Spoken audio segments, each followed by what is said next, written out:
Yeah, yeah. Ball so hard, you better believe me, it's scary. It's basketball at the bar with Calvin and Barry. So put a tip in the jar, cause these dudes can really fill it up. Whether it's buckets you need or just a beer in a cup. We're here for fresh conversations and some delicious libations. Subscribe to the channel and turn on the notifications. My boys got you covered like you being guarded by Peyton. From the glove to the claw and everyone else in between. Calvin and Barry got everything that you need. So sit back, relax, because we're starting the show. It's basketball at the bar, grab your drinks and let's go. Yeah. Grab a drink and let's go. Subscribe to the channel and turn on the notification. Calvin and Barry. Subscribe to the channel and turn on the notification. Let's get it. What up, ballers? Welcome to Basketball at the Bar. Join us live every weekday for the best NBA podcast here on YouTube, where the takes are hot and the drinks are cold. There's no dress code, and you can take us wherever you go. So pull up a stool, drop a like, and don't forget to subscribe. This is Basketball at the Bar. Grab your drinks and let's go. Calvin, Mike's not all the drinks are cold. Pretty excited here in the chat, and yes, we have a lukewarm shot of Jameson for you. It's not cold, but welcome into the show, everybody. We can't give it all away at the beginning, so we're gonna make you wait, Mike, on Calvin doing the shot till later in the show. But hey, welcome in, Mike. Welcome in, Progressive G. Thank you guys all for joining us. Hopefully you had a wonderful weekend. Hopefully you were able to watch some basketball. And hopefully Monday is not too rough on you so far. It's only noon here in Hawaii, so we're just getting started. I know it's a little bit later on the East and the West Coast, so thank you guys for joining. We have a full show today. We're going to recap the weekend's games. We're going to give a couple injury updates on guys like Marcus Smart, Kyle Lowry, Otto Porter Jr., and Gary Payton. Also going to talk about John Wall rumors to the Clippers. Chris Paul, what's going on with him? We're going to talk about the Bucks and the Suns going fishing and what they need to do this offseason to get back to glory. Then we're going to give a brief preview of tomorrow's games before we end the show, as always, with Q&A. It's a lot, Calvin. That's a lot going on. Must be Monday. It must be Monday. But welcome into the show. How was your weekend? Well, my weekend was okay, other than the fact that my bracket is officially done now, so I'm still trying to come to terms with that. Barry wins the playoff bracket. I mean, I got Miami. I don't have Phoenix, so I'm going to rip off half of my bracket because that one's done. But I still got Miami going to the finals. So We will see what happens there. And, guys, I do have to say it feels pretty good to win. I don't know if you've experienced it before, Calvin, but it feels pretty effing good. Dang, that shot's fired. Hey, I don't win that often, man. I got to enjoy it while I can. All right, so let's jump here into the show. Let's talk about the weekend recap. We had no games on Saturday, 2 games on Sunday. Both surprising outcomes in these games. Both blowouts. I was 1-2 in these games. I know you were 0 for 2. Big goose egg. But first game, Milwaukee heads to Boston for an exciting Game 7. The series is tied 3-3, and Boston wins 109-81. Grant Williams, I think I was giving him some praise. He was either a week ago or the week before that for stepping up and playing well defensively, drawing a lot of charges, stuff like that. He played incredible offensively in this game, tied a record for most threes made in a Game 7. He continued shooting threes, didn't make any more. I know he wanted to break the record, but amazing performance for him, 27 points, 25 points for Giannis in that game. The Bucks just couldn't handle the Celtics at home, Calvin. Not in this game. The Bucks did win 2 games in Boston in this series. So it's not like the Celtics, either team dominated at home. This game and this series came down to what we had talked about the whole way through. Yes, the battle of the stars was important. Giannis and Tatum, Holiday and Brown. All 4 of those guys played magnificent throughout the whole series. But the teams that won got extra contributions, right? Nobody in a million years would have expected Grant Williams to attempt the most field goals in Game 7 for Boston. He attempted 18 threes in this game. It's wild. 18 threes. And he made 7 of them. The Bucks won this game by 28 points. In Game 2, at home in Boston, Boston wins by 23 points. Grant Williams, 6 threes off the bench, has 21 points in that game. So, and in both of those games, the Celtics made at least 23s. That's what it came down to. Milwaukee was going to give them open threes. They gave Grant Williams a million open threes, and they said, you got to hit them to beat us, and they did. Yeah, I mentioned 25 points for Giannis in this game, 20 rebounds, 9 assists, 2 steals, a block, 5 turnovers for him, unfortunately. He tried his hardest, and we saw him. He gave everything he had. Yeah, we saw him when he leaves the game, sits on the bench there, just the frustration on his face and the realization. Because, you know, as fans, we get ahead of ourselves, right? And we're like, oh, they're done, blah, blah, blah, this. They're not going to win another game. These players, they're really emotionally invested in these games to where there's a point where you can see where they realize it's over and it crushes them. And a lot of them, it's not over till it's over, right? Like we've seen comebacks of 15, 20, 25 points or even more. So we saw him head to the bench and he just looked over the season, basically. He wanted to move on. Brook Lopez, 15 points, 10 rebounds in this game. I had a friend, David, call me during the game and ask, why is Brook Lopez not out there more? He played 37 minutes in this game, but he just has not seemed like the same guy these playoffs. 21 for Drew Holiday, only 3 points for Wes Matthews, 1 point for Grayson Allen, 10 points off the bench for Bobby Portis, and then 6 other points off the bench out of, let's see how many guys here, 1, 2, 3, 4, 5, 6, 8 guys off the bench not named Bobby Portis combined for 6 points. Yeah, very little bench production, and the Bucks struggled shooting so much. I mean, we can't say it enough how much they missed Chris Middleton in this series. The Bucks hit 4 threes in this game. They were 4 of 33, and all 4 of those threes came from Giannis, Brook Lopez, and Bobby Portis. Those are 3 guys that are basically 7 feet tall. Yep. Where is the help from the guards on this team? Wesley Matthews, I know that his primary role on this team is to play defense, but we've also seen him hit a ton of timely threes in the playoffs for the Lakers, other teams. He went 0 for 3. Grayson Allen 0 for 4. They needed desperately one of these guards to come up and make some big shots for them, and they just could not get the production from any of them at any point in this series, really. Yeah, it's pretty obvious they are missing Chris Middleton.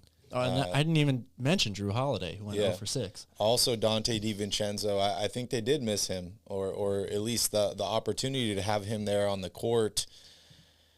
I agree with you, Ivan, here in the chat. Yeah, they did miss DiVincenzo and Progressive G. Yeah, if they had Chris Middleton, I think the Bucks would have won this series. Calvin had the Bucks going to the finals. I did not. I had them losing in the next round. But, yes, Chris Middleton is huge for them. He can get his own shot. He's a great shooter, great defender. He is the second-best player on this team, and they needed him if they were going to advance.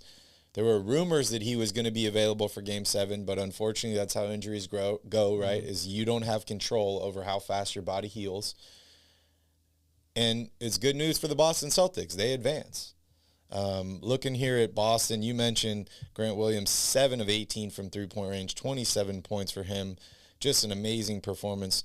23 for Jason Tatum, 6, 10, and 6 for Al Horford. 11 points for Marcus Smart. We're going to talk about some injury concerns regarding him. Also 10 assists for him in this game. 19 points for Jaylen Brown. And then 14 off the bench for Peyton Pritchard. He came in late in this game, nailed a couple threes. He was big, yeah. Confidence is contagious in the NBA, right? And when your guys are making threes and going up and down the court with some attitude and some swagger, it catches on. Oh, it does definitely catch on. And, yeah, I mean, when you're at home and you're up big, you get confident pretty quick. Yep. Yeah, they end up winning this game by 28 points. Both games ended in big upsets, which is pretty wild. We've seen a few times, throughout the playoffs, but not much in this Bucks-Boston series. Yeah. Most games are pretty close, but once Boston saw the sight of blood, they just kept going, kept making threes, and Milwaukee was just exhausted out there. Yeah, they were. And, shout out to Giannis. He did everything that he could in this series. The fact that Milwaukee was able to extend this all the way to 7 games without Chris Middleton, without really any help from most guys not named Holiday or Antetokounmpo. Mm-hmm. I mean, Giannis is he's a great player. First player in NBA history with at least 200 points, 100 rebounds, and 50 assists in a single playoff series. That's wild. Almost had a triple-double at halftime in this game. He is the last person to blame if you're Milwaukee. Yeah, we're going to talk about here in a little bit what the Bucks can do to rebuild this offseason or retool and hopefully get back to the finals next year. But before we move on, Calvin, to the Suns game, any other last thoughts about this Bucks-Celtics game? Just another unfortunate injury situation here. The injuries, unfortunately, are play a big role in playoff series, and it would have been very interesting to see how different things would have been if Chris Middleton was healthy for this entire series. Yep, it's part of the game. It is. It's part of the game. All right, moving on to our second game of Sunday, also a Game 7. We had a lot of exciting games this weekend. Game 7s. Exciting games in theory. Yeah, right? yeah. Before the game started, you were excited about it. That's true. This series was tied 3-3 going back to Phoenix after Dallas wins Game 6. Dallas ends up winning this game 123-90. This is a 33-point victory. You're right. They were looking good going into the games, and then both games just kind of got out of control pretty fast. Dorian Finney-Smith, only 5 points in this game, 5 for Reggie Bullock, and 6 for Dwight Powell. You look at those 3 guys, and you're like, oh, maybe Dallas wouldn't have won this game. But Jalen Brunson, 24 points. Ever since I said he needed to step up, Calvin, the dude has stepped up and played much differently. Luka Doncic doing his normal thing, 35 points for him, 10 rebounds, 4 assists, 2 steals, only 2 turnovers in this game. And then Spencer Dinwiddie, 30 points off the bench. Game of his life. I remember somebody last week asked us, who are the guys that we're looking towards that could have big upset performances? Spencer Dinwiddie was one of my guys. I did not pick him exactly for this Game 7. I just, in general, I think that they needed more out of him, and they got it in this game, and they get the win. They absolutely did. We had been saying that, for the first couple games of this series when Phoenix looked like they were going to run away with it and sweep Dallas. It was all about, Luka is playing phenomenal, but he's not getting any help. And Jalen Brunson and Spencer Dinwiddie had been, so far in the playoffs, the 2 guys that were helping carry the load for him the most. The 3 of them combined for almost 90 points in this game. Yeah. And it's not just this game. Dallas, the series the pendulum swung so hard from one side to the other from the beginning to the end. The Game 6 and 7, the Mavericks won by a combined 60 points. Wow. I mean, it just wasn't even close.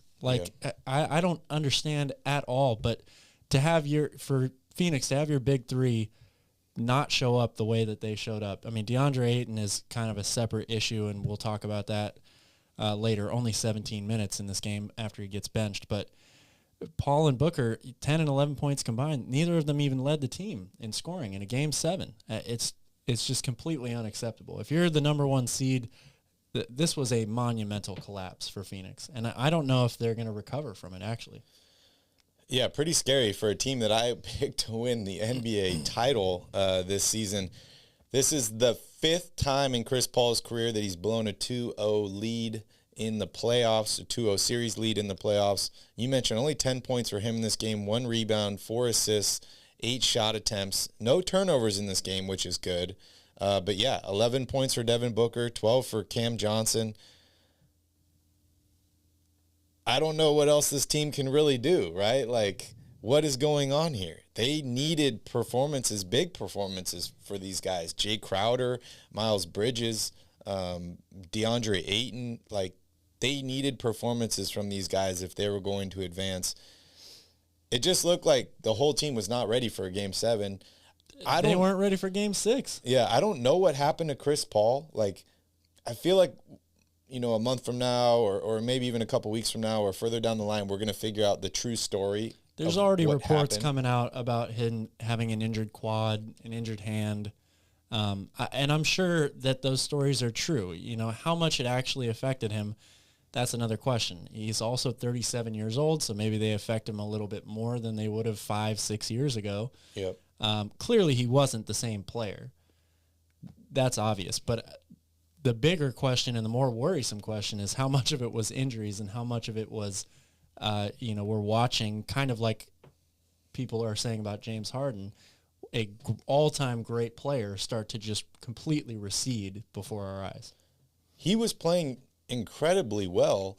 We talked about maybe missing Devin Booker in the first round, put a lot more on Chris Paul, and maybe that wore him down. So he wasn't ready to take the punches in this round. But he was playing well up until that Mother's Day incident. And then it seemed to go all downhill from then. But, just looking at here at the box score, okay, Chris Paul's old, 10 points, right? What's going on with Devin Booker? How are you only getting 11 points out of him? 3 of 14 from the field. You mentioned DeAndre Ayton getting benched in 17 minutes, only 5 points for him. Like, Chris Paul is one issue with this team, but nobody showed up. Everybody is equal blame in this. Yeah, nobody showed up. What do you think happened to Devin Booker? Like, this guy was being mentioned as the next Kobe Bryant or the next star shooting guard in the league. Stars don't have 11 points in a Game 7. Not usually. I do think a lot of it is you got to give credit to Jason Kidd and Dallas, just like Techno Peasant is saying here. This team has been an underrated defensive team all year long. Very surprising to me, actually, how well they were able to play defense during the regular season. They've done the same type of job in the playoffs. They play small ball. They use it to their advantage. And yes, the Suns choked, as Progressive G is saying here. So it goes a little bit of both ways. I do think a lot of credit needs to be given to Jason Kidd for the way that he made adjustments in this series. They did figure out how to defend these guys. But it's more to me not that they were literally stopping them defensively. The Mavericks completely changed the mental makeup of this series. I think they completely took Chris Paul, DeAndre Ayton, and Devin Booker out of this game, out of the series mentally. Maybe some of that is, Chris Paul's family gets into it with the crowd in Dallas, and that doesn't help. But all of those three guys, they didn't respond the way you see a lot of superstar players respond to things like that. Mm-hmm. So whatever it was that Dallas did, they got inside Phoenix's head. And maybe we saw, did you see Pat Beverly today? Yeah. In the morning? He came on air and said nobody's scared of Phoenix. Yeah.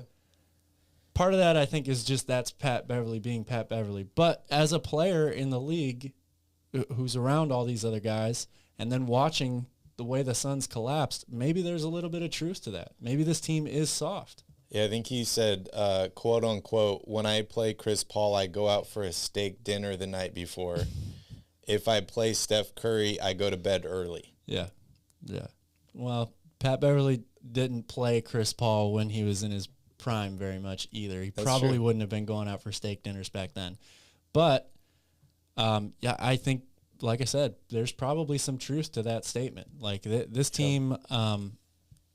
they didn't have to deal with a ton of adversity during the regular season. Give them credit. They won a shit ton of games this year, and they were a great regular season team. But the playoffs are different. I think it's something more than that. I think there is some fundamental locker room chemistry that's broken with this team. I don't know if it has to do with DeAndre Ayton not getting his contract extension, Chris Paul getting older, or something else is going on here because, if Chris Paul is injured, whatever. We've seen that multiple times throughout his career.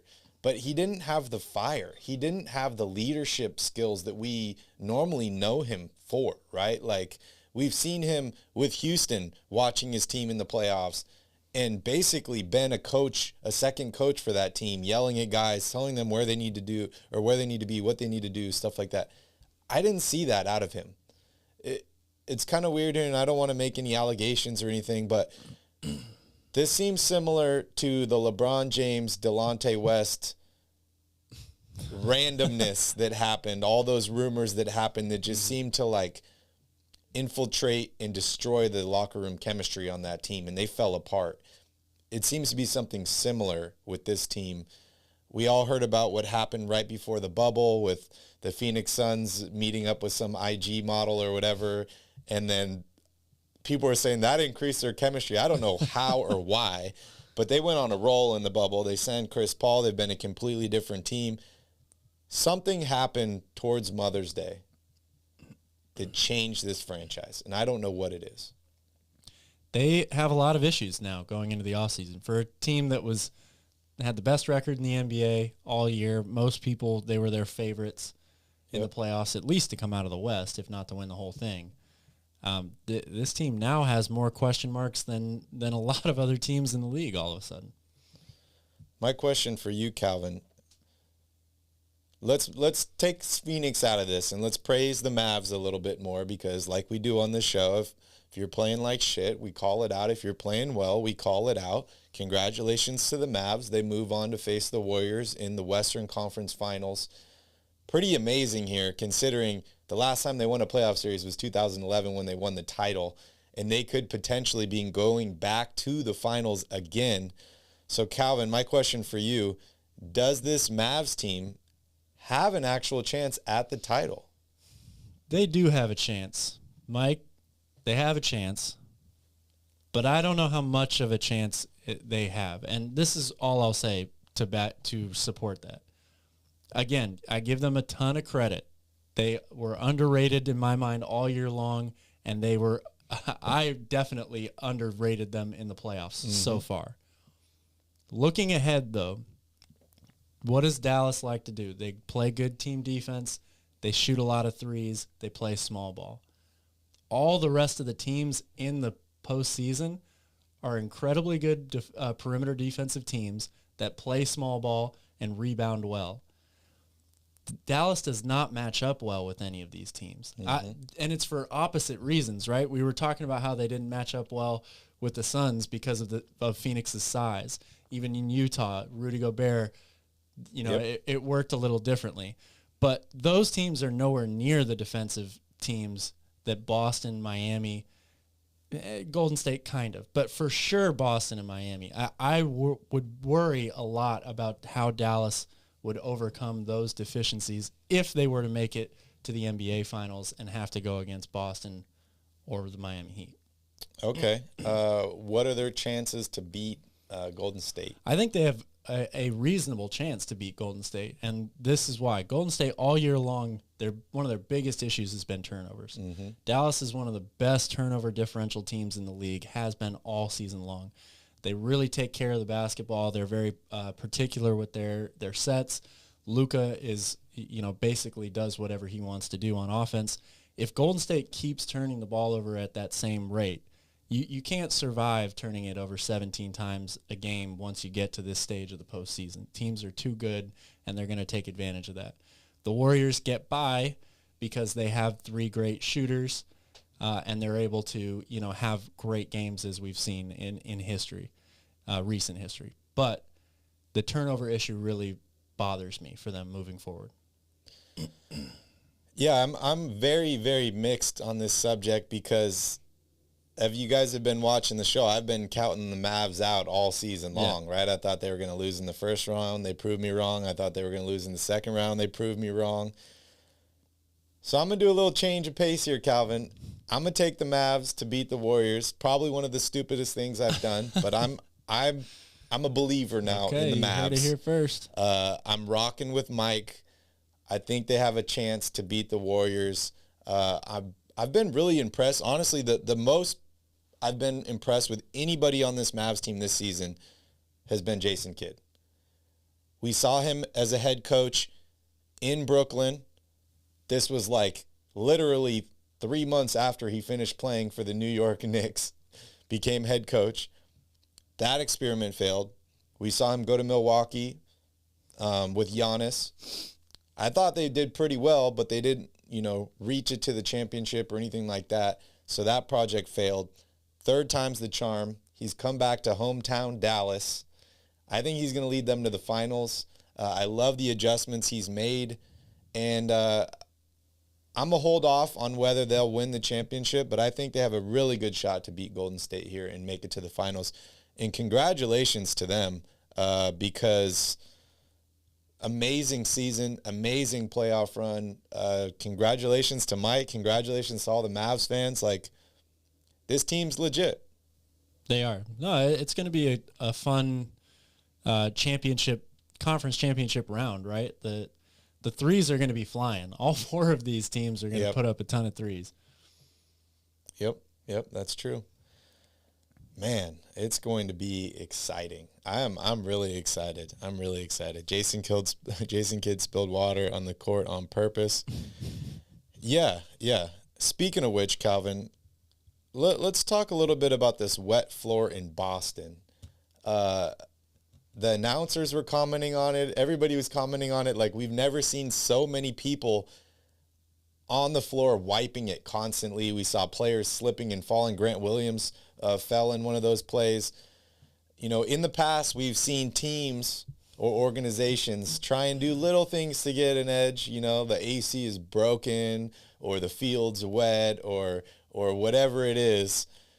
Could this have been a potential play by Boston? And does having a wet floor in Boston give an advantage to Boston or to Milwaukee? I am not going to feed into the conspiracy on this, even in the slightest.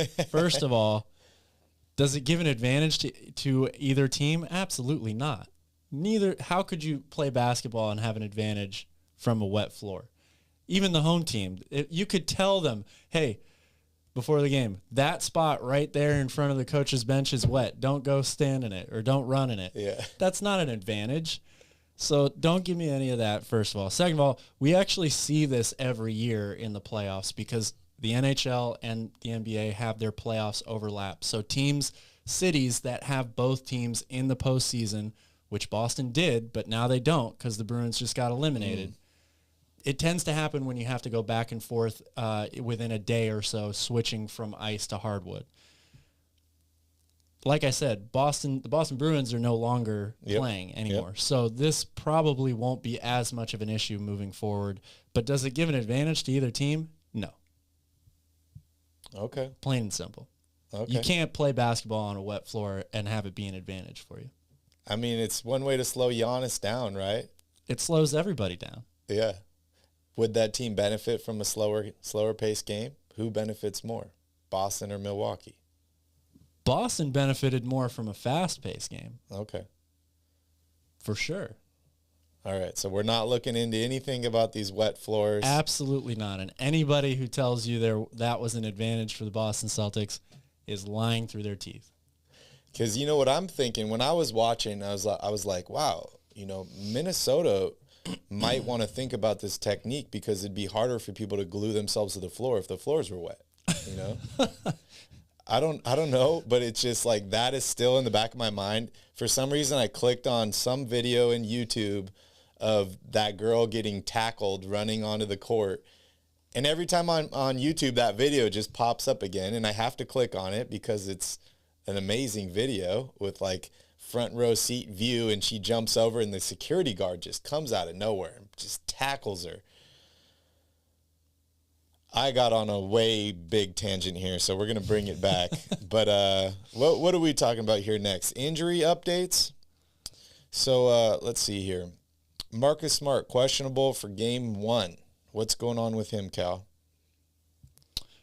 Marcus Smart sprained his foot in game 7 against the Bucks, and he is officially listed as questionable for game 1.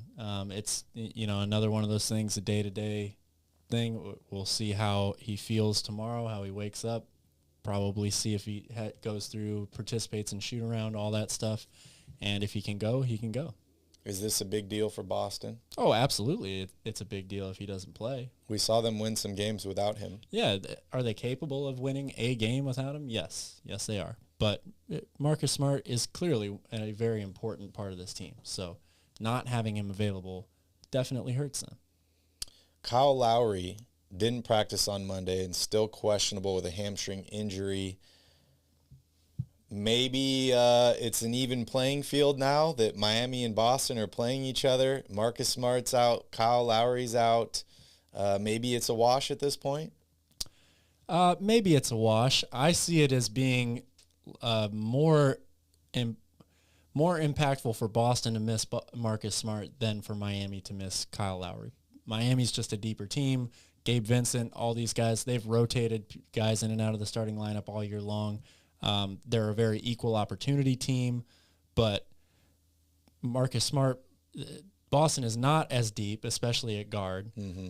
And Marcus Smart is the defensive player of the year. Whether you agree with that or not, he still won the award. He's a very valuable person to have out there. Yeah, I couldn't agree more. It'll be an interesting matchup to see what happens. We'll see, how both those guys are feeling tomorrow. There are no games today, so maybe an extra day will help both of them. What's going on with Golden State? We're hearing rumors about Gary Payton and Otto Porter. What's going on with those guys? Well, I haven't actually checked on Gary Payton just because I find it very hard to believe, even if there are rumors that he might be able to come back soon, that he will come back for the Western Conference Finals. Don't think that's likely. But Otto Porter is the team, is Steve Kerr said today that they're hopeful he will be available for Game 1. He's been in and out of the lineup with a bunch of different injuries recently. Foot, I think, was the most recent one. So, again, another guy that they would really love to have, an important rotation player. But can they overcome not having him in the lineup? Yeah, they probably can for one game. Yeah, I think so. Well, we got some breaking news here by Techno Peasant, and it's reported by TMZ. Rajon Rondo allegedly pulled a gun on his ex-wife or the mother of his kids and threatened her life during an outburst. She has been given a restraining order from him. Any thoughts on this? I know it's crazy. It's very early, and TMZ has reported fake news before. A lot of news sources have reported fake news before, but I think it's a little early to make a comment or an assumption on this matter. Bleacher Report is also reporting this, as well as Sports Illustrated and the New York Post. So fair enough. Don't know what happened, again, but you're right. It's early. It's very early. Yeah. And sounds like a rough situation for everybody involved. We do not condone any of that stuff, and that's really scary for them. So that's quite unfortunate.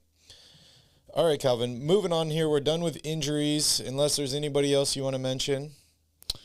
I think we don't really know what's going to happen here with Andre Iguodala, but he is supposed to be reevaluated within, I think, the next couple of days. There might be an update on him as far as his availability for the Western Conference Finals with that neck injury. Yeah. So keep an eye on that. Yeah. And that's another guy we haven't even really mentioned, right, is former Finals MVP. I loved watching him in Philadelphia. The two entrees, right, Andre Iguodala and Andre Miller. They could really use him in this Western Conference Finals, that's for sure. So we'll keep an update or keep a look on that and give you guys an update. Next up, there's some rumors swirling that John Wall is not going to play with the Rockets next season. That's nothing new. Yeah, I don't even know if those are rumors. He did not want to play this season. We've heard of a potential John Wall for Russell Westbrook trade that could happen if the Lakers decide to move on from him. I'm also hearing some rumors that John Wall could potentially be bought out by the Houston Rockets. And if that happens, he is looking towards signing with the LA Clippers. Yeah, I also read that the Miami Heat are another strong contender if in fact he is to get bought out. Their GM, the Rockets GM, did say that he believes there is a market for John Wall. I seem to think that's a little more wishful thinking than otherwise, but if they are not able to make a deal for him, it is becoming more and more realistic that he will be bought out.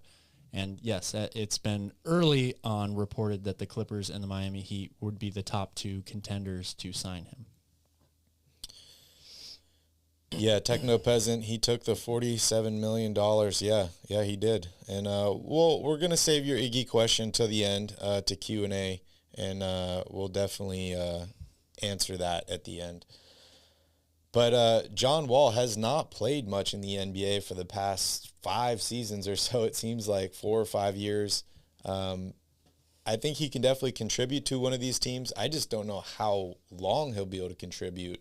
Being out for that long, like, okay, you're playing well at the beginning of the season. What about 40 games in? What about 60 games in? Oh, you're making the playoffs? What about, 90 games in? Where are you at physically, mentally, all that stuff? It would be interesting to see. I like John Wall a lot as a player. We'll see where he goes. Yeah. And I just want to add real quick, if the Rockets trade for Russell Westbrook again, I don't know what the hell they're doing in Houston. That seems like the worst possible idea. They're adding draft picks, man, and young talent. They've got plenty of young talent. They don't need Russell Westbrook to ruin their young talent on that team. Yeah, that's funny. All right, next up. I figure, before we go into this gone fishing and we make fun of the Suns and the Bucks and talk about what they need to do this offseason, I just want to touch back on this whole Chris Paul thing. Is Chris Paul done? He's older. He's 37 now. He makes a ton of money. Just was able to re-sign or extend his deal.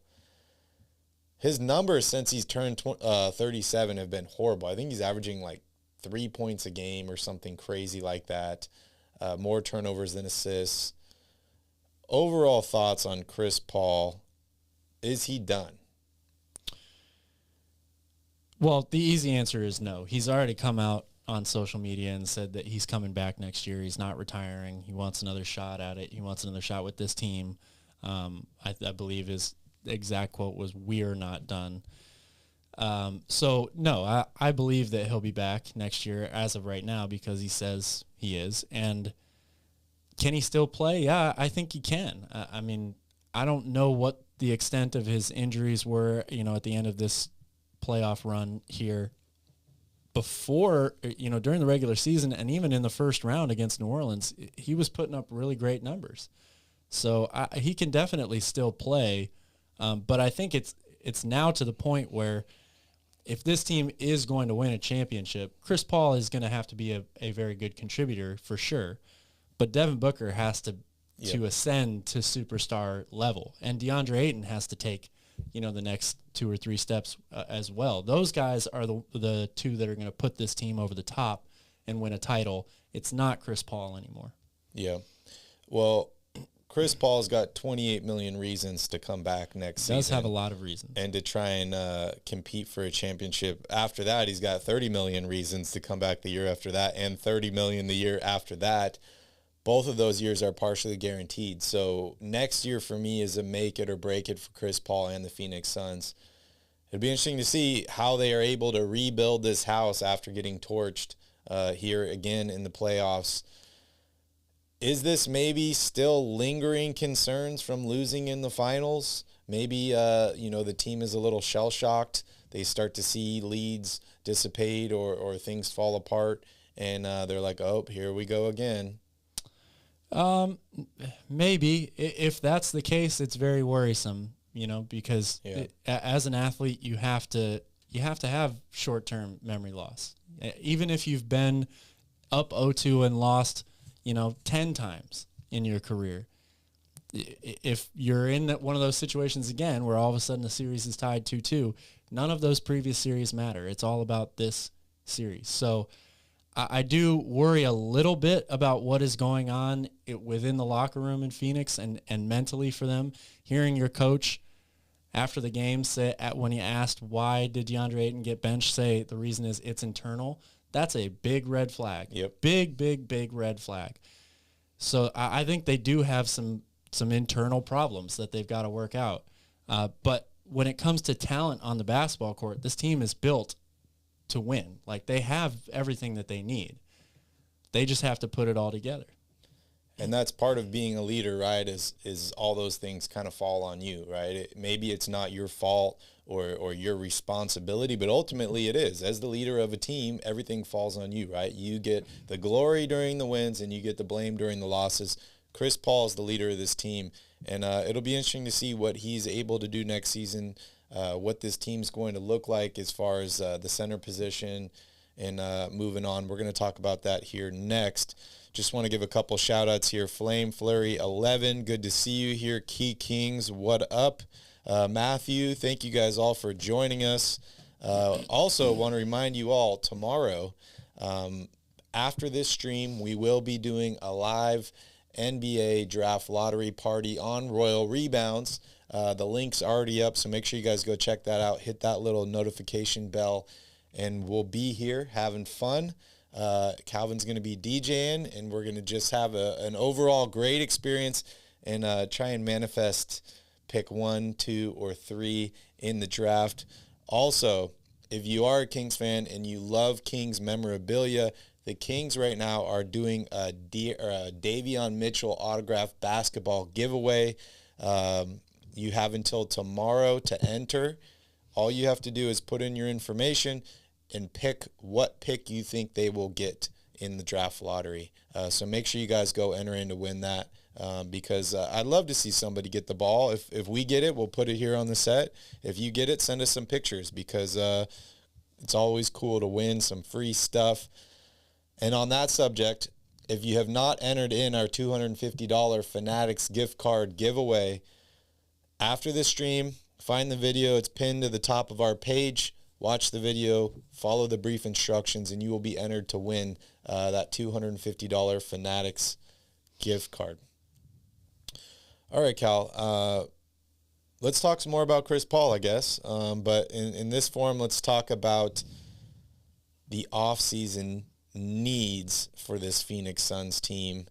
Real quick, I'm just going to go over the payroll so we have kind of an idea of salaries and what they look like. Devin Booker has got 2 years left on his deal, $33.7 million next season and $35.9 the year after that. Chris Paul has $28 million for next season. Then he's got 2 more years after that at $30 million and $30 million. Both of those are partially guaranteed, and that will pay him basically up until his 40s, which is quite crazy. DeAndre Ayton's the real question mark on this team. At only 23 years old, he has failed to come to an agreement on a contract extension, a rookie extension with the Phoenix Suns. He wants a max deal. We know somebody in the league is willing to give him a max deal. Will it be the Phoenix Suns? I had my concerns before. Obviously, this performance in the playoffs and getting benched in Game 7 does not give you much positivity as a Phoenix fan if you would love to keep him. Jay Crowder's under contract. Last year of his deal at $10 million. Saric, $9 million partially guaranteed. Then you got Cam Payne, $6 million and $6.5. Mikal Bridges, I think I called him Miles Bridges earlier. Mikal Bridges just re-signed, and his new contract extension kicks in. $20 million next season, 21.6, then 23, then 24.9. This dude had a very forgettable Game 7. They definitely need more for him. JaVale McGee's contract is expiring. They have Torrey Craig and Cam Johnson coming back for 1 more year. And then Landry Shamet is going into his next contract, $9.5 million next season, 10.3 the year after that, 11.1 after that, and 11.9 after that. Guys like Elfrid Payton, Bismack Biyombo, Aaron Holiday, and JaVale McGee are all expiring and will be off the books at the end of this season. That's a lot going on there, Calvin. There's a lot. But the Phoenix Suns basically have $128 million, which exceeds the salary cap locked up for next season. What are your thoughts on this roster? What do they need to do to improve next season? And what's happening with Ayton, Chris Paul, and some of these other guys? Well, I think Chris Paul will be back. That seems like a pretty easy answer to me, and I think they want him back. As you said, DeAndre Ayton is the biggest question mark. And for what does this team need in the offseason? They need, number one, to spend money. Like that. Yep. That's the thing. They've got, like I said, most, if not all, the pieces that they need. They've been one of the best teams in the NBA the past 2 years. So you don't really have to tweak that much with the roster. You just need to make sure that most of these guys are back. But I worry about how fractured the relationship is between DeAndre Ayton and this team now. And what are you going to be able to get for him in return if you don't end up re-signing him? A sign and trade probably is the most likely option. Maybe they get some draft picks and a couple players back, but it's going to be really, really interesting. And yeah, like you're saying here in the comments, Technopez, Robert Sarver does not like to spend money. Yep. So this seems like a pretty interesting situation that's unfolding right now. I also agree here with Technopeasant that they do need another shot creator. In a perfect world, Mikal Bridges would turn into that player. You gave him a big contract. He's improved every year, finished second in Defensive Player of the Year voting this year. He's a really important piece for them, but creating his own shot has never been one of his strongest suits. So how much better can he get at that in one offseason? Bringing in somebody like Eric Gordon or a guy who can create his own offense, I think would be a huge, huge benefit to this team. But again, they're strapped for money already. So how many of those guys do they have a realistic chance of signing in the offseason? They're in a bit of a sticky situation right now, especially with Chris Paul maybe not being the type of guy that can go out and get his own shot as frequently as we've seen in the past. In tight playoff series like this, they maybe need that extra guy who can give them a little bit of, offense creation in their own right. Yeah. Yeah, I agree. For me, going through this whole list here, number one thing, Devin Booker needs to be better. This guy needs to be the best player on the court at all times. I think, having an all-time great in Chris Paul, and we saw in a few post-game press conferences ago, him talking about, Chris Paul's amazing. I remember watching him when I was 5 years old with my dad and all this and that. Yeah, we get it. Chris Paul, all-time great. But you are the best player on this team now. You need to be the best player on the court at all times. So that's the biggest thing for me, is he's under contract for the next 2 seasons. He needs to be the best player of this team at all times. He needs to take that next step. He needs to be an all-star every single year, and he needs to average 25-plus points a game. He needs to be their number one option. I agree with you. I think Chris Paul is back next season. Not really sure what to expect from him. Lots of injuries in his career. I just hope whatever he does, he can find a way to remain fresh towards the playoffs, because that seems to be his biggest problem, is like an early on LeBron, right? You get burnt out too early and you don't conserve enough energy, or injuries or whatever happens, and your play regresses as you get further on in the playoffs when your play needs to get better. Yeah. DeAndre Ayton is the biggest question mark for me on this team. And that being said, I don't think he'll be with this team next season. I don't. I already wasn't really sure he was part of this team. Obviously, getting benched in Game 7 does not help at all. He wants a max deal. I don't think they're going to give it to him.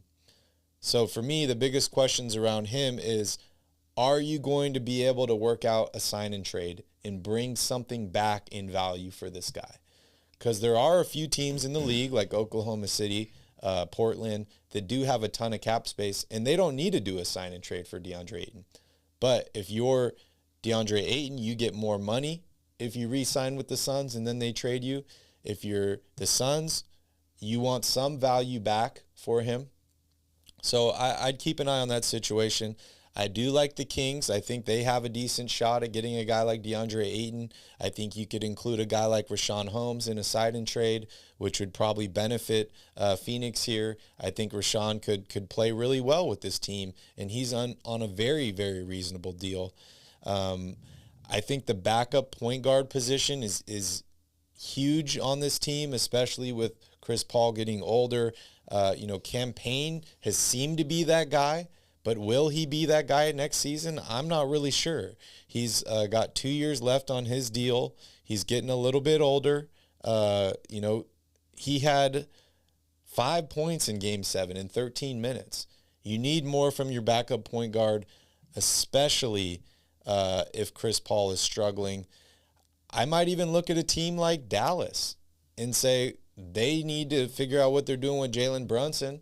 They need a big guy. Maybe we do a sign and trade Jalen Brunson for DeAndre Ayton and maybe some fillers or something like that. So they need to figure out what their backup point guard position is going to be. And then you're right, Mikal Bridges needs to get his own shot.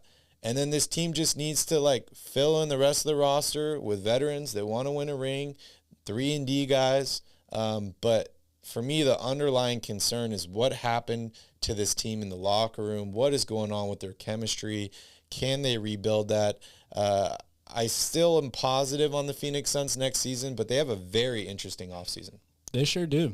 They sure do. Can I answer some of these questions in the chat real quick? Yeah, do we have time for that? Go for it. First of all, I got to pay up on my debt here to Mike before he stops watching. I don't know if he has already, but Mike, congratulations to your Mavs. Thank you for making me take a shot at Jameson at 12 in the afternoon. And he's got to go to work in a couple hours. Okay. Now that we got that out of the way. Techno Peasant, first of all, I'm surprised to hear that you don't play. You know an awful lot about basketball. But when you work on how to become a better shot creator, it's one-on-one offense, right? Like when you watch Mikal Bridges play, you can't really think of a one-on-one move that he has. You don't see him go to a crossover very often or a spin move or a step back or any of those things. So in the offseason, you got to spend a ton of time working on those individual one-on-one moves against one defender, against two defenders, on the wing, in the post, in the mid post, at the free throw line. And you have to do it against physical defense. Like a lot of these guys use the punching bag things now where they ram into each other while you're taking a shot or something like that.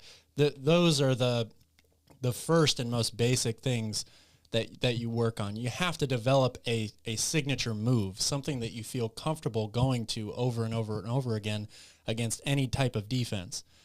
And those are things you do pretty much outside of team practice, right? That's on you. That's all on your own time. Yeah. That is 100% on your own time, which once you get to the off season, that's the first thing that a lot of guys go to. It's what can you add to your game, right? Mm-hmm. What am I going to do individually that's going to take my game to the next level before we start coming together and having scrimmages and practice and all of that stuff. It's a pretty simple answer, but it is sometimes that's what it takes, is the most simple type of thing. I feel like if he can just figure out what one move do I like to do, what makes the most sense with my game. He's got really long arms. It's very difficult to block his shot. So if he could get a spin fadeaway down or a step back to a three-point shot down, that would be very difficult to guard, and it would really, really help them.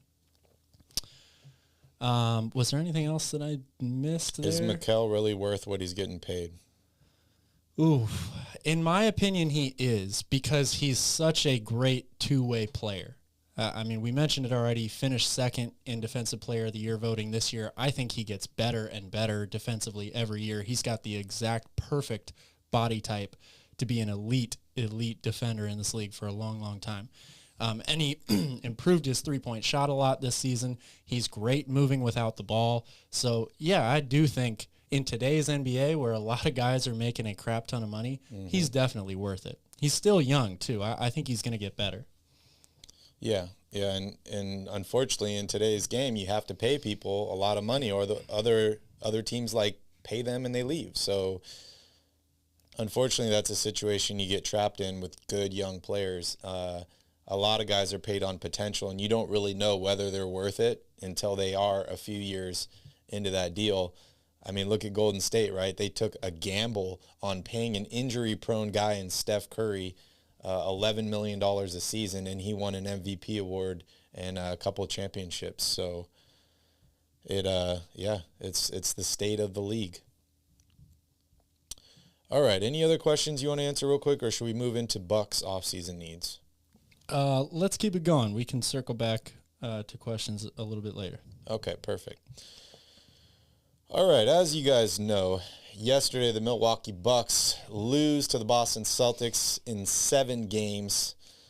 Their second best player, Chris Middleton, has been injured pretty much the entire postseason. He's making $37.9 million next season, and he's got a player option for $40 million the season after that. Let's jump here into the numbers with the Milwaukee Bucks and try and figure out what they can do to improve and get back to the NBA Finals and win another championship. So I mentioned Chris Middleton is under contract for 2 more seasons. Giannis is under contract for 4 more seasons, 42.4, 45.6, 48.7, and a huge player option in 2025, 2026 of $51.9 million. Jrue Holiday's under contract for 3 more seasons, 32.3, 34.6, and a player option at 36.9. Brook Lopez is entering in the final year of his deal. It is an expiring $13.9 million contract. Serge Ibaka is officially off the books, as well as Wesley Matthews. We have Pat Connaughton returning if he chooses to, player option for $5.7 million. Bobby Portis, $4.5 million player option. Grayson Allen is under contract for 2 more seasons, one at 9.6 and one at 10.3. George Hill is under contract for 1 more year at $4 million. Calvin, this is a ton of money between their top 4 players in Giannis, Middleton, Holiday, and Lopez. I'm not a mathematician here, but this is looking like towards $130 million for those 4 guys next season. That is over the salary cap. That doesn't allow you a lot of flexibility or a lot of room. What does this team need to do? What are the biggest question marks regarding this squad? And what can we expect from them this offseason and next season? Well, I think Phoenix here in the chat hit the nail on the head with this team. Most teams that we see as championship contenders are kind of in the same boat every offseason, right? Like you have your top 3 or 4 guys locked up. A lot of times you're committing a lot of money to them. So the question is, how do you fill out the rest of the roster? You know, with these veteran guys that have been around, like a PJ Tucker, good 3-point shooters, 2-way players, guys that you can get on the mid-level exception or veteran minimum deals. That's how these teams are built. Their issues going into this offseason, number one, they got to get healthy, right? Like everybody does. They need Middleton back. But like Phoenix said in the chat here, Bobby Portis and Pat Connaughton both have player options for next season. Mm-hmm. Bobby Portis was huge for them this year. He's getting paid. Career highs in points and rebounds. Career high in minutes played this season. He started 59 games for them when Brook Lopez was out with back surgery. He's probably going to get like 13 or 14 million a year in the offseason. Yeah. I don't think Milwaukee has the cap flexibility to pay him that. So I definitely see him opting out. Connaughton is a question mark for me. I think he's a valuable player and probably is valued by a lot of teams in this league, but I don't know if opting out for him earns him as much more money as Bobby Portis is going to get when he opts out. Yeah. And the question for Pat Connaughton is, does he want to go somewhere else, or does he want to, is he looking for a bigger role like maybe a DiVincenzo was or something like that, or does he want to come back and keep playing for this team and have another chance to win? So he's a question mark to me as to whether he opts out or not, but that's going to determine how they fill out the rest of this roster, whether or not they can get some of these guys back, and who do they look for to replace them.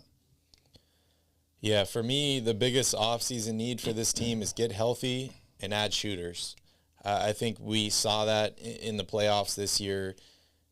Giannis needs shooters around him. A guy like that can get to the basket so easily, that's, as amazing of a player as he is, he needs help, right? And how you help out a great player like that is getting shooters. It just takes the pressure off of him. It opens up the lane for him to get to the basket. And it just makes it so that he doesn't have to work as hard for every single bucket that he gets.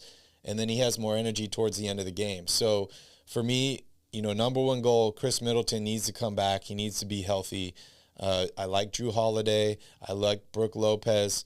I think Bobby Portis, like you said, opts out and gets paid somewhere else.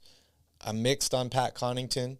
But this team just needs to figure out a way to add some more shooters. And, they kind of screwed themselves in getting rid of Dante DiVincenzo, in my opinion, because there's not a lot of young up-and-coming guys that this squad really has to help push them. Like everyone talks about, you need veterans, you need older players to win in the NBA. Look at the Lakers this season. They had a bunch of veterans, a bunch of older players, and they just didn't have that spark that youth gives them. We saw that with the Memphis Grizzlies this season, right? It's almost like they're too young to know that they're not this good or they're not good enough. It gives you like just an unlimited amount of confidence. That, I think, is what this team is missing. So I think they need to find a way to bring some more youth to this roster. They need to add shooters, and they just need to get healthy. Yeah, I would agree with that. A couple of good questions in the chat here. Do you want to maybe look up what Milwaukee's draft capital is like for the offseason? I think it's a late pick. Their pick this year, their first-round pick. Yeah, pick 24. Yep. Yeah, that's a good question about Brooke Lopez. He is getting older, and he carries a bit of a price tag, but I think he's very valuable for that team. He's still maybe not the rim protector that he was a few years ago, but he still is able to help in that regard. Great outside shooter, spaces the floor really well. I think he plays with Giannis very, very well. So I'd probably give it one more year with him, Yeah, and I would try and bring back Bobby Portis if there is a way. Progressive G saying Carmichael Dave said he wants the Kings to go after Bobby Portis. There's going to be a lot of interest for him around the league. And there's a lot of interest. A lot of players the Kings want to go after because when you're not making the playoffs, you got to add talent. Bobby Portis is one of those guys that he played incredibly well. He's going to get a good deal, but it's like, is that play sustainable? Have we seen a new Bobby Portis? I'm not so sure yet. I mean, you look at his numbers, he's been pretty consistent for the past 5-6 years. And in fact, the three-point shooting is really what stands out to me. His first couple years in the league, he was not a three-point shooter at all. He didn't even attempt over 2 threes a game. This year, he attempted almost 5 a game and shot 40%. He shot 47% from 3 last year. Mm-hmm. The improvements that he's made in that area are quite astonishing. He's definitely going to get paid this offseason. Yeah, and Key Kings is kind of talking about what I was getting at here is Sacramento would probably have to overpay to get a guy like Bobby Portis. And then is it worth it? I'm not quite sure. We will see what happens. Do you know what's going on with Mirotic? Where's that guy at? I actually have no idea. I hadn't even heard that name in a number of years. Every time I think of Bobby Portis, I just think of that incident still. Yeah. Punching him in the face. Yeah. Crazy. Very crazy. All right, Calvin. Anything else you want to mention here on the Bucks before we jump into a quick Tuesday preview? We're going to give a much more in-depth preview tomorrow, but we'll just real quick go over the game, and then looks like we got a bunch of questions here to go over in the chat. Anything else you want to mention about the Bucks? No, I mean, every team, all these teams, that are so close to winning a title, the offseason is incredibly important for them for different reasons than the teams that are at the bottom of the league. It's all about how can they win now. So they have to go out and find those pieces that are going to fit perfectly, like you mentioned, shooters, floor spacers, all that stuff. And they have to be able to do it at a bargain because they don't have a lot of money to spend. But getting Chris Middleton back is going to help them tremendously, obviously. Real quick, before we wrap up off-season rebuilds, Of the 4 teams just eliminated in Phoenix, Philadelphia, Milwaukee, and Memphis, which GM do you think has the most difficult offseason ahead of them? Oh, it's Phoenix, and it's not even close for me. Really? Philadelphia, a lot of people are going to point to them because of James Harden. They're also handicapped money-wise. They need shooters. Philadelphia maybe needs to add the most pieces, I would say, out of any of these teams. But Phoenix has by far the biggest question marks. Yeah. What happens with DeAndre Ayton? How much can you rely on Chris Paul anymore? What's the relationship between the head coach and the team all of a sudden? And is your owner going to be willing to spend money in order to keep this band together? And if not, what are you going to do with DeAndre Ayton? A sign and trade is probably the most likely scenario because you don't want to let him just walk away for nothing. Yep. But they to me have in total the biggest number of question marks for a team that was at one point very recently considered to be one of the 2 or 3 best teams in the entire league. Like a week ago. Yeah. At least in Philadelphia, you've still got Joel Embiid, who's playing at an MVP level. Yeah, Tobias Harris. You got Tobias Harris. You have some options there. Yep. Like even if you want to mess around with the roster, you've got assets you can use. Maxi's coming off a phenomenal season. They have promise still. And Phoenix does too, if they can find a way to keep this group together or make a deal for Ayton that brings them back, win now players as well. But it's going to be a more difficult offseason, I think, for Phoenix than it will for Philadelphia. Yeah, I agree. I think James Jones and the Phoenix Suns are going to have a brutal, long offseason, but I think there are some positives they can pull from it, and hopefully they can figure out next season. Just real quick on Chris Paul, watching his play the last week and a half, it's almost like when he turned 37, the 2K guys went in and updated his ratings on passing, shooting, everything in real life because it just seemed like everything seemed to tank right after his birthday. Phoenix, by far, they have no way to improve their roster to be in contention. Their title window is closed in the CP3 era. It can reopen later on CP3 and when we see the young guys get better. Do you agree or disagree? Well, I agree with the overlying statement there that they have the most difficult offseason. That's what we just said. The window's not closed. Their title window being closed, I'm not sure I agree with that. The big DeAndre Ayton problem is going to determine how long maybe their title window stays open. But I still think that there's an opportunity, if they want to spend money, there's an opportunity to bring him back. Does he want to come back is another question. And if they trade him or do a sign and trade, there's a possibility to get some win now pieces in return. But do you think Chris Paul is tradable? I don't see how they can't be contenders with the same roster. They were a contender this year. Do you think Chris Paul is tradable? Not really. I don't know. Maybe. Like you're not going to get back what he's worth, or no team wants to touch his contract? There just aren't very many teams out there that can pull off a deal like that. I mean, it's the same problem that the Lakers have with Russell Westbrook. Yeah. I think there are teams that want him, but they can't really put together a deal that financially works to make that happen. Chris Paul for Russell Westbrook? Progressive G says. I don't think that helps the Suns as much as it would help the Lakers. Yeah, it's definitely going to be interesting to see what happens here. All right, Calvin, let's talk about a Tuesday preview. And I just, there's only one game on Tuesday, one game on Wednesday, so everything is magnified. You don't have options to watch 2 or 3 games every day. It's either one game a day or nothing. Real quick before we jump into this Boston and Miami series, they play on Tuesday, and Dallas and Golden State on Wednesday. I just want to know what series you are most excited for, Boston at Miami or Dallas and Golden State. It's got to be Heat and Celtics for me. I think these teams are good matchups for each other.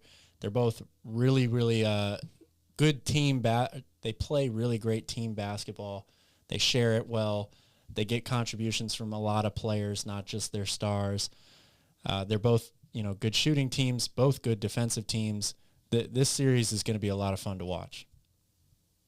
Yeah, I think so.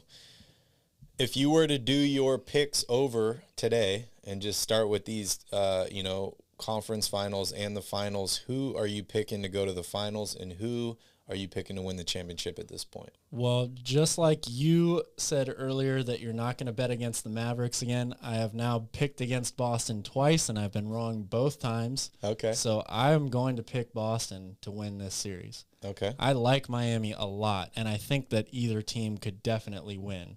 I expect it to be a long series, 6 or 7 games for sure, but I will take Boston to win, and I will take Golden State to beat Dallas. I'm sorry, Mike, I continue to pick against Dallas, but I just think that the Warriors, the only problem that I see with them right now is the turnover issue. I think they're going to shoot better. They can play small against this team. Andrew Wiggins, to me, is the key for Golden State. In the 4 wins they got against Memphis, he scored 17 in 3 games and 18 in the 4th game. So if he contributes offensively, I think he can be one of the guys that they primarily put on Luka. Luka will still probably put up numbers, but Andrew Wiggins has been a really underrated defender for them all year long. Another long body that they can throw at him. I will take the Warriors over the Mavs. And then for the championship, man, that's a tough one. I think I'll pick Boston again. Okay. Do you think Draymond Green will be put on Luka Doncic at all? I think they will use him in spots. Pick and roll, they'll probably have him switch onto him a little bit. But I think that Andrew Wiggins and maybe somebody like Klay Thompson, they are going to get the bulk of the minutes on Luka. Yeah.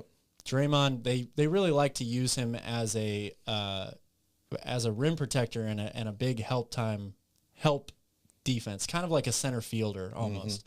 Like he catches everything that slips through the cracks. Okay. I got Miami winning the first series. I'm a rock with Dallas in the second series. Just like I said, I was riding with Mike now.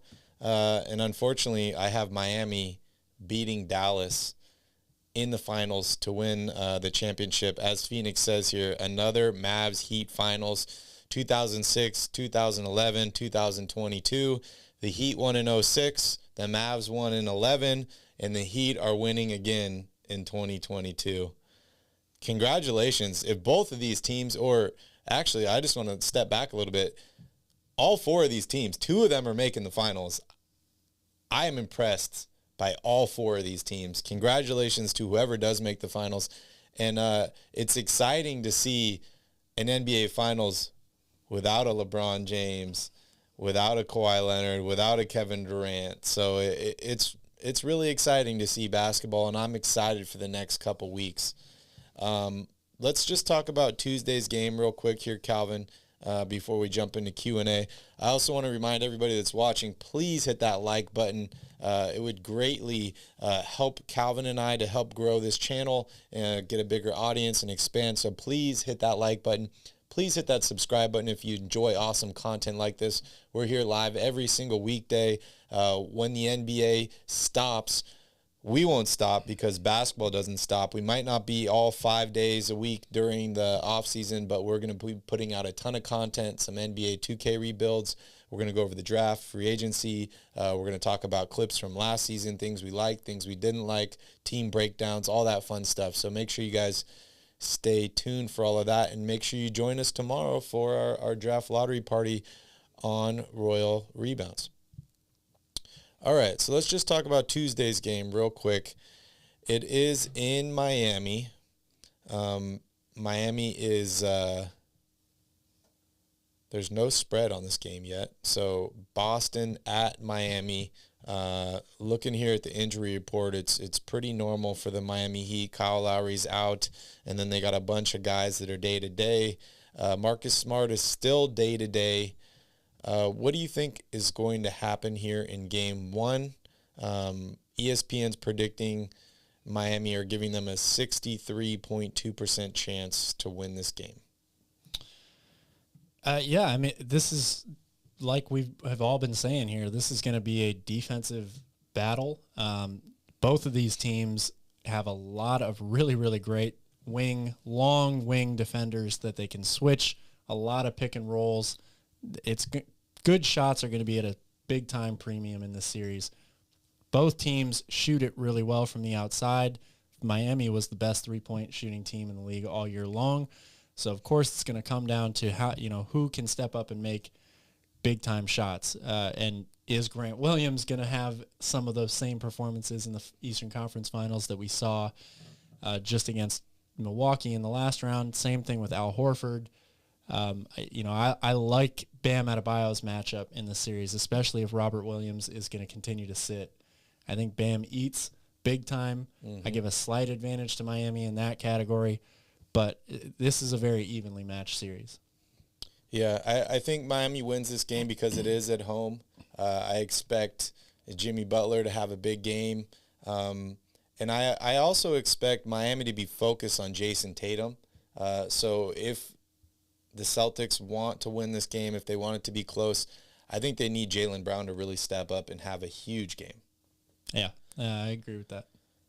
Phoenix says, is it consensus to say Bam Adebayo is the best defensive player in the series and Jason Tatum is the best offensive player in the series? Yeah, I think so. I mean, Marcus Smart obviously doesn't want to hear that, but I love Bam Adebayo. I do agree with that statement. Jimmy Butler's up there too. Yeah. It's tough. It's hard to compare big men and guards or wings as far as defensive. That's true, but Bam for a big man he's able to play a lot like a guard or really like a small forward. So. Yep. All right. Anything else you want to mention on this game before we move on? Like I said, we're going to give a Can't wait to watch in-depth analysis tomorrow because there are no games today. So we will give a better analysis tomorrow on that game and what we're looking forward to. I didn't say that he was my pick for Defensive Player of the Year. I was just saying that Marcus Smart would have something to say about that. But yeah, I think Bam is a better defender than Marcus Smart. All right, let's open it up to Q&A. If you guys have questions, we got answers. Let us know in the chat, and we'll go ahead and discuss. While you guys are doing that, I'm just going to look over some past chats and see if we missed anything. We talked about Chris Middleton being needed by the Bucks. Also, DiVincenzo. Pat Beverly is a grade A instigator. ESPN did a good job bringing him on board. He's perfect to have on air with Stephen A. Smith. Techno Peasant wanted to know whether the Mavs' prowess on the offensive end of the floor is sustainable. It's sustainable as long as they get guys like Dorian Finney-Smith or Maxi Kleber or Davis Bertans to hit timely threes. Like that's their offense. Spread it around 5 wide.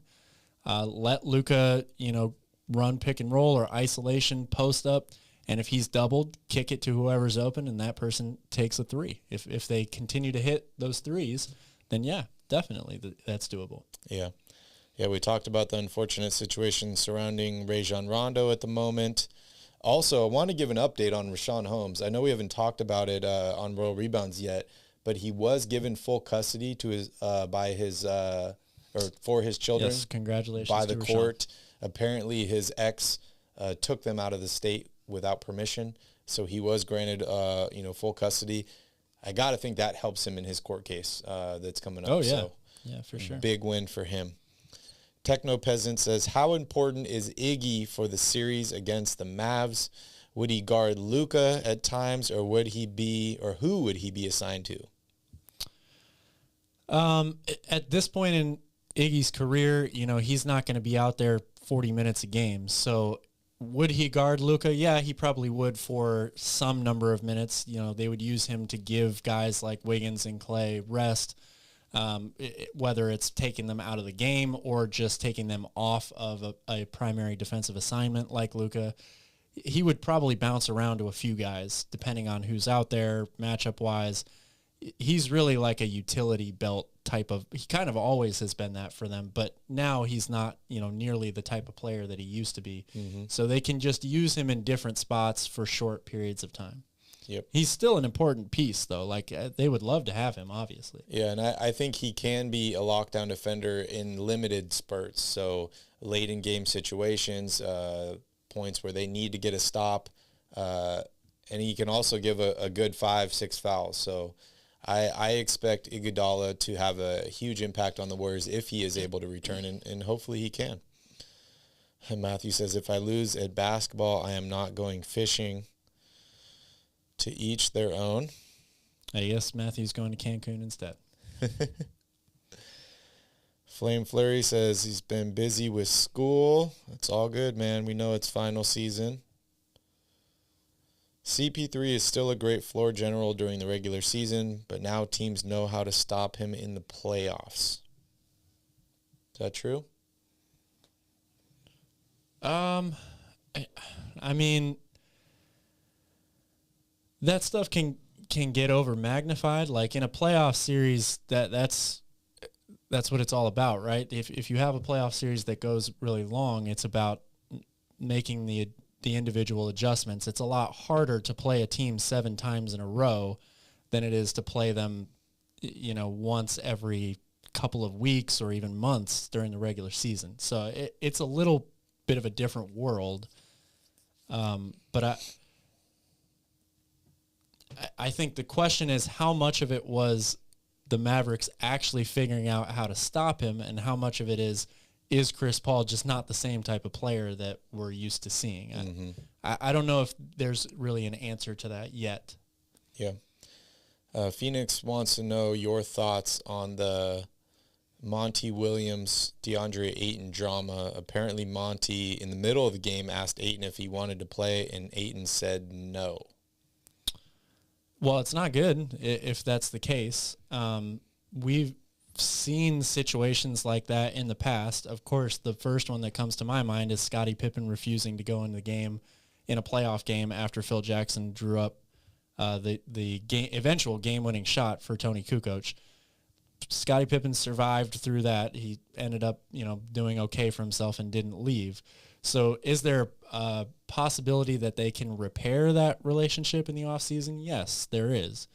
But it's not a guaranteed thing either. Yep. And you talked about whether they should move on from Brook Lopez, right? Yeah. Yep. And Nikola Mirotic was on the Bucks in 2019. Yeah. Oh, yeah. He's playing in Spain now. That's what it is. Which is crazy because I figured he'd stay in the NBA and Bobby Portis would be out. You never know. You never know. We all know that Steve Kerr got punched in the face by Michael Jordan, and both of those guys continued on, but that was a much different time. We talked about Phoenix. The West is about to be so much better next year with Kawhi Leonard and Paul George getting healthy. We will see. We will see. We were all ecstatic about Klay Thompson and the Warriors, right? Like, they're going to be so much better when he comes back, and then he injured himself and ended up missing another year. So you never know. It's really tough, which is why it's so painful sometimes to watch a guy like CP3 lose in the finals, right? Like, that was his chance. They don't come around that often because there are injuries. There are all these other things. Winning a title is not solely based on skill. It's not. There's a little bit of luck in there. Oh, there's more than a little bit. Suns can't be contenders with the same roster. It's tough, man. If Chris Paul regresses, they definitely need some of those other guys to step up. But I don't think they're going to have the same roster because Ayton seems like he wants out. Yeah. Westbrook can't be traded. Phoenix is calling Boston and Miami to go to 7. Miami in 7 games. Mavs in 7 games. Wiggins and Clay are going to get bodied. Mikal Bridges is a Defensive Player of the Year candidate. Let's see here. A lot of stuff here. Thank you guys. Yep. We appreciate all your comments and questions. We can roll down to the end here, though. There's a couple at the bottom. Who has a better chance of beating the Warriors, the Heat or the Celtics? I think either team has a good chance of beating them, and it's for the reasons the reason that I brought up earlier, in that the Warriors have been a team all year long that has really struggled with turnovers, and you're going against two fantastic defensive teams in Miami and Boston, both of them that can really switch a lot of screens. They both have all types of defenders that you can really throw on anybody out there. So I give either team, Miami or Boston, a good chance of beating Golden State. Dallas has played great defense too. They have. I mean, yes, but that wasn't the question, though. Yeah, It was. I asked Calvin before the show today who he has now winning the title, and he said the East. Yeah, So the East. that right Plain there and simple. goes to tell you how confident he is in Boston or Miami. All right, let's see here. Of the 4 teams left, which starting power forward do you like watching the most? Ooh, wow. That's a tough question to answer because They the play starting a lot power of, forward is not the same every game on any of these teams, really. But I guess I'll say, well, in my mind, that those people would be PJ Tucker. Draymond Green. Well, Draymond Green, if they start Looney, yes, but that's the problem. They don't always start Looney, so it could be Andrew Wiggins. Like this is a real difficult question to decipher. I guess I'll take the Warriors, either Draymond or Andrew Wiggins. They're all good players. Like, I like PJ Tucker for a lot of reasons. I don't like watching him as much as I like watching Draymond or Andrew Wiggins, though. And then for the Mavs, I don't know they don't really even have a power forward. So Kleba? he doesn't start. Yeah. Yeah, that's a very tough question, but keep them coming. Phoenix says Smart is a fraudulent defensive player of the year. Dude's a great defender, man. I feel like it's similar to the MVP vote where there's multiple people that are deserving of the award, and you can't give it out to everybody. Yeah, very much so. It only goes to one guy, so that's tough. Very bold assumption that Golden State makes the finals. I mean, they got a 50% chance basically at this point, right? Yeah, it's a bold assumption. I don't think it's like picking a 16 seed to beat a 1 seed or anything, though, right? Like, they definitely have a chance to win. This might be presumptive, but is it fair to say the Clippers on paper going into next season look like the 2023 champs? There are a lot of good teams in the NBA right now. I'm going to pull up Like, that roster. the Clippers obviously are going to improve their chances so much starting next year getting these guys back healthy. Although we don't, there's no guarantee that Kawhi Leonard is, still a top 10 player. We certainly would hope that he comes back, 100%, but you still have to wait to see what he looks like. I realize your question is on paper. Yes, their odds are going to dramatically improve. But you look at the Eastern Conference, I mean, Boston coming back next year is going to be a great team. Who knows what Philadelphia is going to do, but Miami, we're assuming, is also going to look pretty similar to what they are right now. You got Milwaukee coming back with Chris Middleton healthy. Like, there's a lot of teams that are going to be up there around the top. I don't know if there's any one team that you would say is the clear favorite in front of the other one. One thing I can say, looking at this Clippers team, is they have very little questions going into this offseason. Paul George is under contract for 3 more years. Kawhi Leonard's under contract for 3 more years. You got Marcus Morris under for 2 more years. Norman Powell's 4 more years. You just re-signed Robert Covington for 2 more years. Luke Kennard's got 3 years left on his deal. You got Reggie Jackson coming back. Zubac's coming back. Batum coming back. Terrence Mann. All this team really needs to do is fill itself out with veterans and shooters. I do think they need to figure out the point guard position and where that's going to go. If they are able to get a guy like John Wall and add him to this team, I think that definitely improves their chances. Jerry West built this team just like he did in Golden State and a few other stops in the NBA. the problem with saying best team on paper is who was the favorite to win the title this year? The Brooklyn Nets? And the Lakers. And the Lakers. One team didn't make the playoffs. One team got swept in the first round. So we talked about just a few minutes ago, it takes more than talent to win a championship, right? It takes a little bit of luck or a lot of luck and injuries and all these other things. I think they're going to be a great team next season. Way, way too early to say NBA champs on paper. Yeah, don't forget about Memphis either, right? Yep. Like, they're going to be good for a long time. Everyone's saying the Mavs will beat the Warriors. I hope so. I took them. Regardless of which two teams are likely to make it, which two teams would you like to see in the finals? Ooh. For me, Dallas and Miami. Honestly, I'd be fine with any combination. The Warriors against either team, the Mavericks against either team. It doesn't matter to me. I think you're going to get a good finals no matter what the outcome is. Mike says, albeit Mavs Warriors game 2. I got tickets last night, and you're wearing your Royal Rebounds gear. That's what I like to hear. Thanks for the support. Appreciate you, Mike. You've been awesome, dude. You've been really awesome.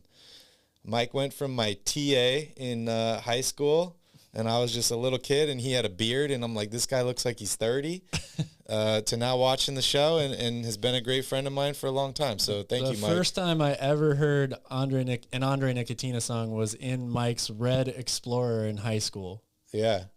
And, that changed my life, man. He's one of my favorite artists of all time. So Mike's a living legend, and he's here in the chat, and we appreciate you. Winning a title is based on having a very good team and health. That was the song. Ayo for Yale. Oh, yeah, there you go. Winning a title is based on having a very good team and health. Yes, absolutely. Yeah. I can't disagree with that. And also what's going on with the other teams around you, I think, is an important factor as well. The first year the Warriors won the title, I think they faced injured Chris Paul, Clippers team.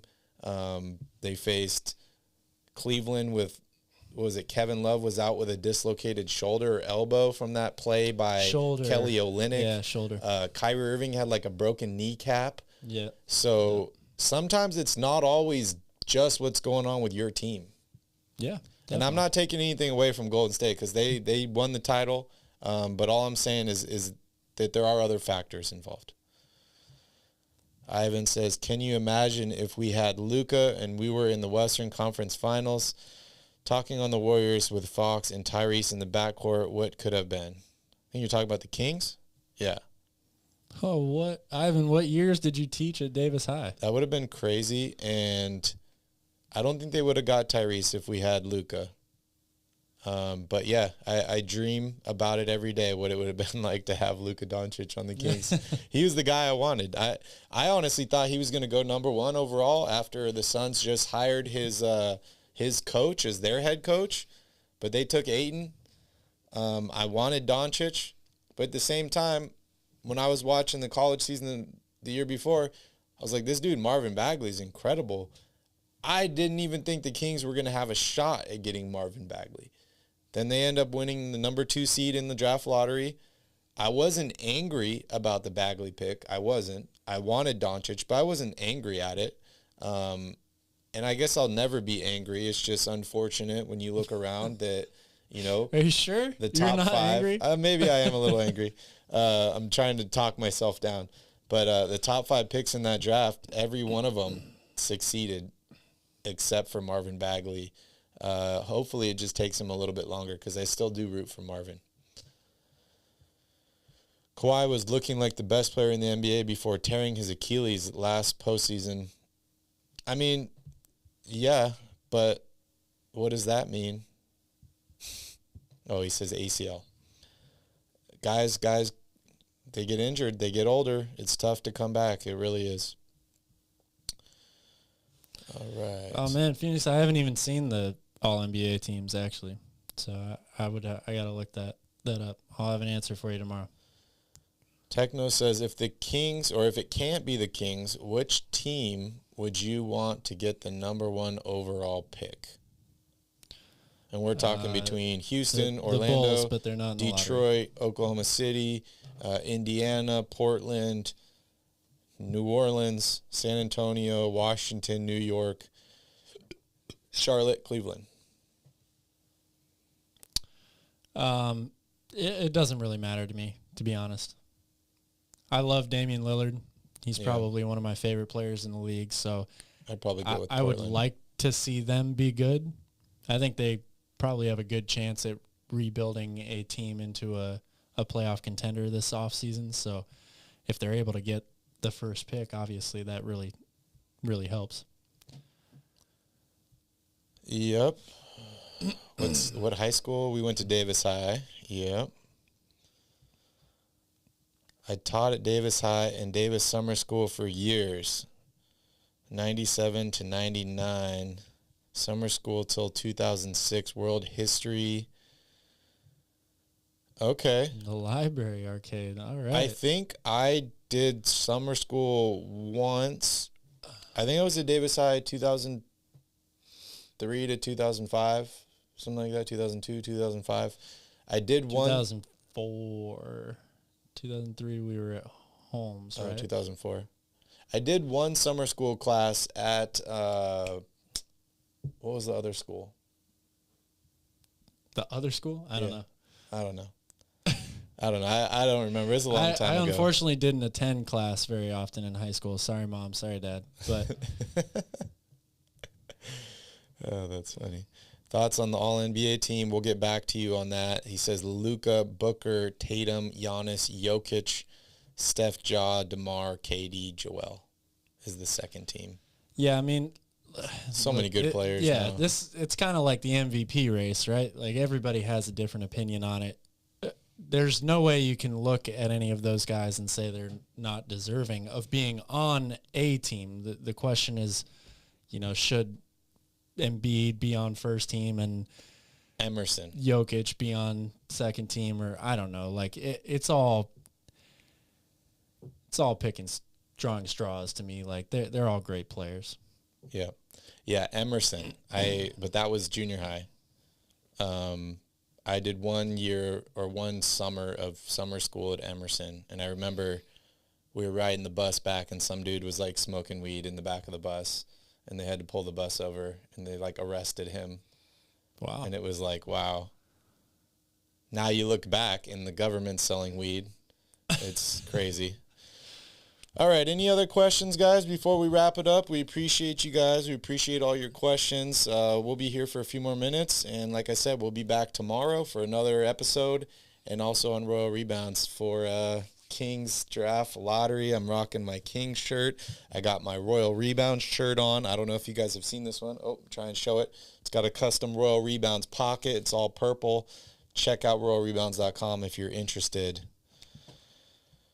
Someone's saying they want the San Antonio Spurs to get the top pick because they have a great developmental system. Yeah, I mean, Spurs are an awesome franchise. Greatly run franchise. And we'll see what happens with Popovich.